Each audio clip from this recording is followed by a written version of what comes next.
మీ ఇంట్లో మీ బిడ్డ వల్ల మీకు మంచి జరిగి ఉందా లేదా అన్నది మాత్రమే ఆలోచన చేయండి. మీ ఇంట్లో మీ బిడ్డ వల్ల మీకు మంచి జరిగి ఉంటే మాత్రం మీ బిడ్డకు సైనికులుగా మీరే నిలవండి అని చెప్పి సందర్భంగా కోరుతా ఉన్నా.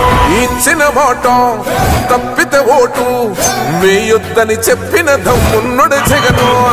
చెప్పిన మాట చెప్పినట్టుగా చేసిన మా రాజన్న కొడుకుర జగను. ఏ కష్టం రావద్దని పేద గుండెకు ప్రతి పథకం పంపిండుర గడప గడపకు. పులి గడపలో పులి పుట్టినట్టే పుట్టిండురా. జెండలు జత కట్టడమే మీ ఎజెండా, జనగుండల గుడి కట్టడమే జగను ఎజెండా. బలిరా బలి బలిరా బలిరా, పులి వెందులలో పుట్టిందా పులిరా. కుర్చీల కూర్చోవడమే మీ ఎజెండా, కుర్చీ జనమే ఇవ్వాలన్నది జగను ఎజెండా. బలిరా బలి బలిరా బలిరా,